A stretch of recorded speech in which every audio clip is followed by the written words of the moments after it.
In 1966, I was only 13 years old, but my dad had just gotten a job at Rutgers from Kutztown, Pennsylvania. And I'd grown up on the Kutztown campus and the Bloomsburg campus, they're small Pennsylvania schools. But we got transplanted down to the Jersey Shore, Manasquan, nice town in North Jersey. But it's 45 miles from Rutgers. And my mom didn't have a car, so myself and my 6 sisters, we were just down at Manasquan, and Rutgers might as well have been in Michigan, right?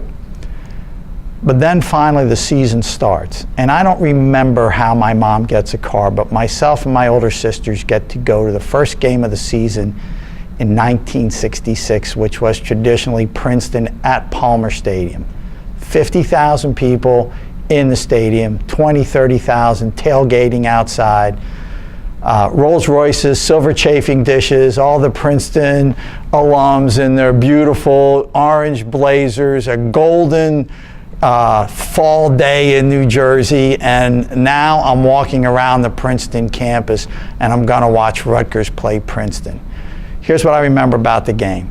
We go into the stadium, it's massive, at least to me as a 13-year-old. The crowd is into it from the first play, and it goes back and forth the whole game, and finally comes down to the last play of the game, and Princeton had one of the Gogolak brothers, Charlie and Pete, and they were both side saddle kickers.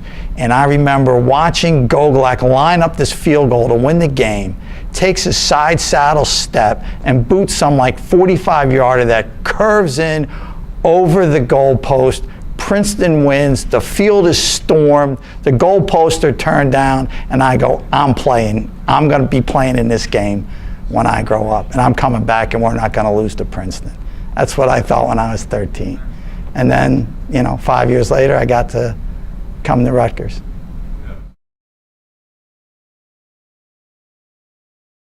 When I was a senior, after the 1975 season, our basketball team, which featured Phil Sellers, Mike Dabney, James Bailey, all went on to the NBA. Ed Jordan, who's now the coach here, was an All-American. He went on to the NBA. And Hollis Copeland, who was a first-round draft choice of the Knicks. That basketball team captured this campus like you can't believe. Captured the nation. They ended up going to the Final Four, and they're still probably the best collection of athletes I've ever seen. And I was a member of the Deke House at the time, and we would go en masse from the Deke House, walk up to the barn, which was 2 blocks away, and watch the greatest basketball you ever saw. And one of my fondest memories is my wife, who was then my girlfriend, came for the last game against St. Bonaventure's, which was, we were undefeated. And if we beat St. Bonnie's, who was a real good team, we'd finish undefeated and go to the NCAAs as an undefeated team. After the game, we went back to the Deke House and stood on the porch, and then the team, the basketball team, which won, was placed on the roof of a bus that was then surrounded by 5,000, 6,000 students walking down College Avenue with that bus so that those team members could ring the bell. And I think it was like the first time in 50 years that the bell had been rung by athletes at Rutgers. And it looked like that bus was being transported in a sea of human beings right down College Avenue, Old Queens, where they went up at like midnight and rung the bell. You can go there now and you can see their name signed on the door that lets you go upstairs to where the bell is kept. That was a great memory. Going to Rutgers was great. There was always something going on. It was, movies, lectures, dances, parties, protests, burning your draft card, streaking. Rutgers was a happening place in the 70s, and we were at the center of a lot of stuff, and that's one of the things that attracted me when I was being recruited.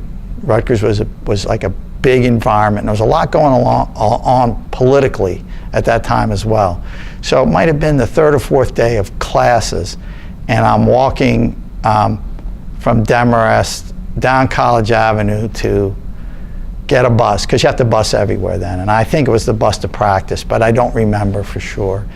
And I get to the old Queens campus. This is where the president's office was and still is. It's where the bell is that they ring if there's a big event.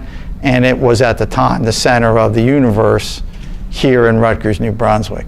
And going on is this massive student protest and the takeover of the president's office going on. And I remember walking onto the old Queens campus asking like 4 or 5 people, like, what's going on? What are you guys protesting? And the answer was, we don't know, man, we're just taking over the president's office. So I sat down and watched just to say that I did it, and to this day I still don't know what I was protesting, but it was a good moment.